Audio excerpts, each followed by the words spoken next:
Hello, my friends. It's SS Coulter, author of the Fassa Tails, and today we are doing activity number 4 from the third book in the series, ROWLF. Now, as always, while we are doing activities from ROWLF, we have to bark the title. So here we go. Ready? 1, 2, 3. Woof! Excellent. All right, before we do anything else, I want you to make sure from an adult in your life that you have permission to be online with me today. So go ahead and get permission and then hurry back and we'll get started.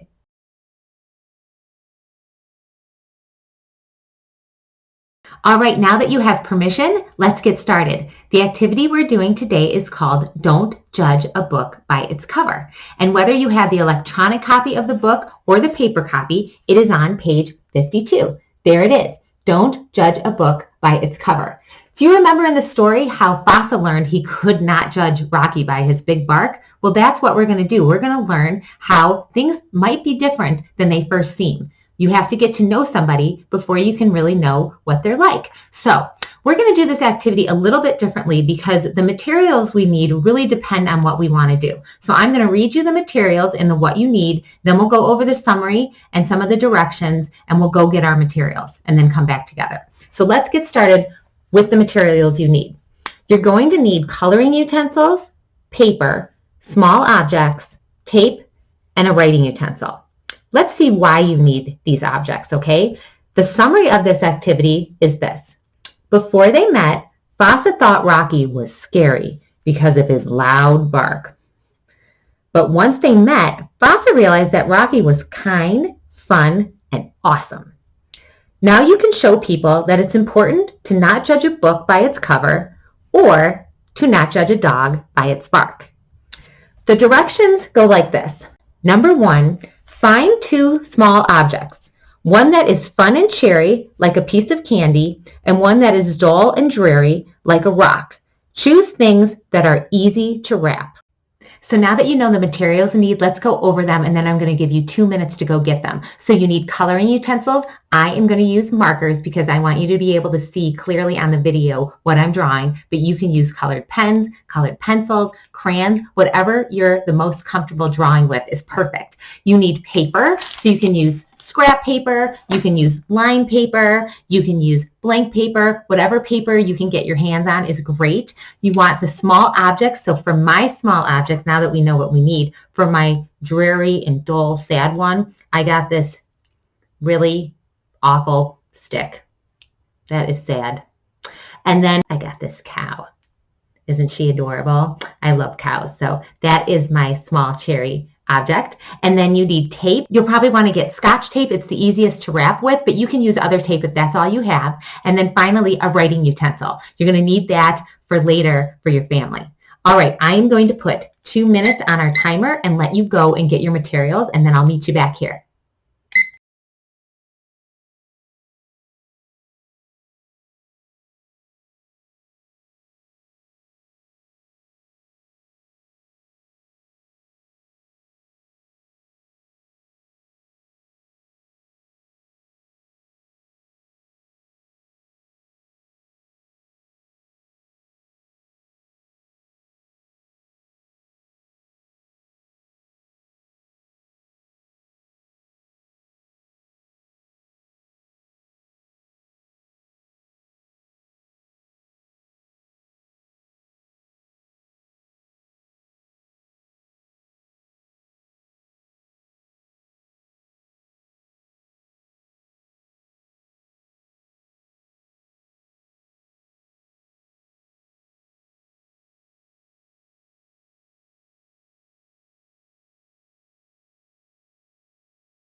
You should have all your materials now, so we are going to continue on with the directions. So as you know, number 1 was to find your 2 small objects, one that is fun and cheery and one that is dull and dreary. Number 2 says, decorate a sheet of paper with bright, cheery colors and items. Draw objects that make you happy. For example, you could draw suns, rainbows, footballs, soccer balls. Once your cherry paper is decorated, wrap the dull and dreary item inside of it. So let me show you what I mean. So I went and I drew this. All these fun things that make me happy. I've got the sun and a rainbow and a happy cloud and all these butterflies and flowers. But what I'm going to do is I'm going to take my dull and dreary item and I'm going to wrap it in here. Okay? So fun paper, dull item. All right, that's number 2.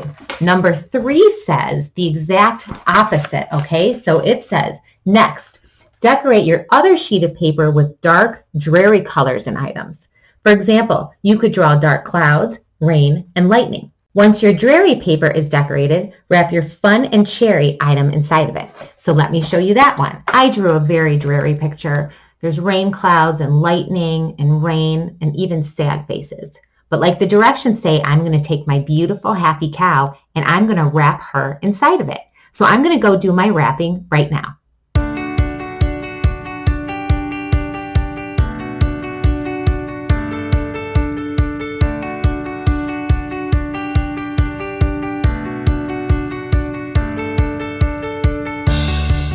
Okay, now I have my items all wrapped up. I have my fun cherry paper, but you guys know the sad sticks in there. And I have my sad paper, but you guys know the cheery, happy cow is in there. So that's how you're going to do this. All right, I'm going to set the timer for 10 minutes, and you guys are going to go and draw your fun and cheery drawing and your sad, dreary drawing. And then you're going to wrap the items like I did, okay? Now take as much time as you need. I'm going to put the 10 minutes on the timer, but if you want to spend 20 minutes drawing, have as much fun as you want drawing, be as detailed as you want, and take as much time as you need wrapping. It doesn't have to be perfect. You saw how mine were. We're just trying to get people to look at the packages and not know what's inside of them. All right, your 10 minutes is starting now.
Everything should be all drawn and wrapped up, and we are going to move on to the next part of the activity.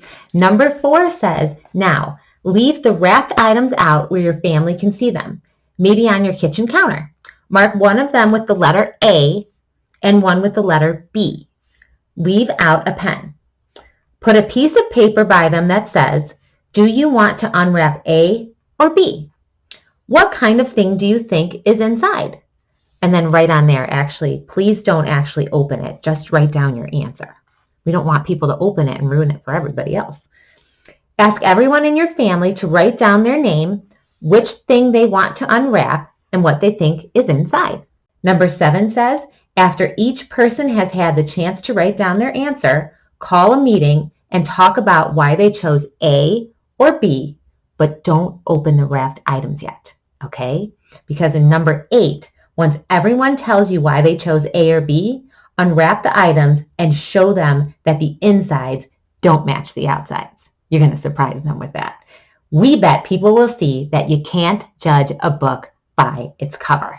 Okay, so you're going to go now and take your 2 wrapped items, mark 1A and 1B, and you're going to leave them out somewhere where everybody can see them. I left them out on a table for everybody in my family to see. And then I put out a note, like the instructions said, that says, do you want to unwrap A or B?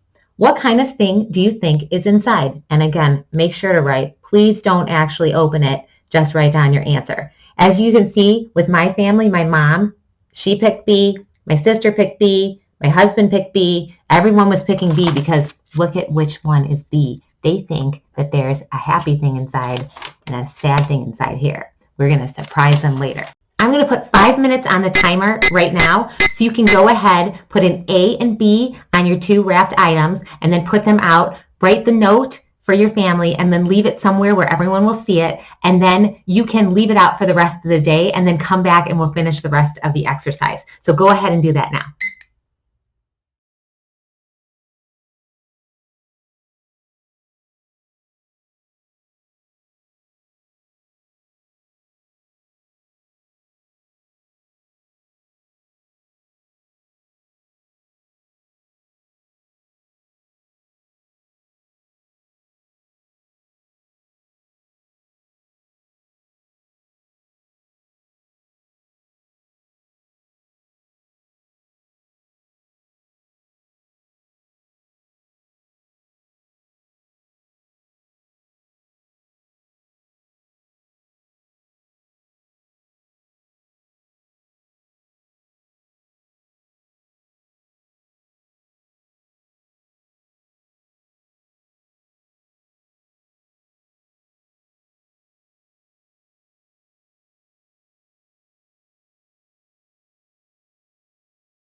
Are you guys excited to see what your family writes about your two objects? I'm excited for you. While they're doing it, let's talk about the extra challenge.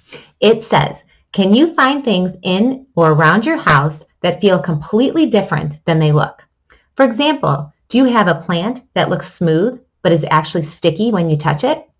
Try to find things like this and write them down. I'm going to put 10 more minutes on the timer now, so you can go around your house and find objects that feel completely different than they look. You look at them, you think they're going to be one way, and then you feel them and you're so surprised. Make sure to write them down, okay? All right, here you go, 10 minutes.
I hope you had a great time doing the extra challenge and you found all sorts of things around your house that you were surprised about. We're going to move on now to the things to talk about. Now, as always, I really want you to find someone in your house to talk to about these things because with the screen here, we can't talk. So I'm going to read them to you and then you can go find someone to talk to. So number 1 is, have you ever met someone who looks a lot different than they act? Number 2 is for adults to talk to you about, okay? So for the adults, talk to your kids about the importance of getting to know people before deciding what to think about them.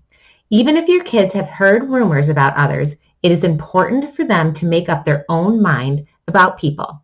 So you guys remember from the story, Fassa and Allie were completely scared of Rocky because of his bark. But then when Fassa went to meet Rocky, he realized he was so sweet and fun and pillowy and silly, and they had the best time together. So it's really important to get to know someone before you decide what you think of them. I would love for you to go find someone to talk to about this.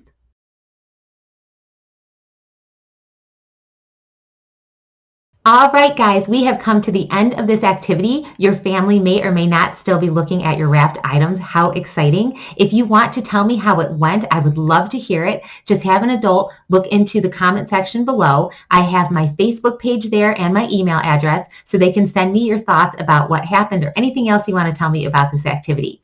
Until we meet again, I want you to remember that you are awesome. Your imagination's awesome. I think you are wonderful. And I want you to have fun.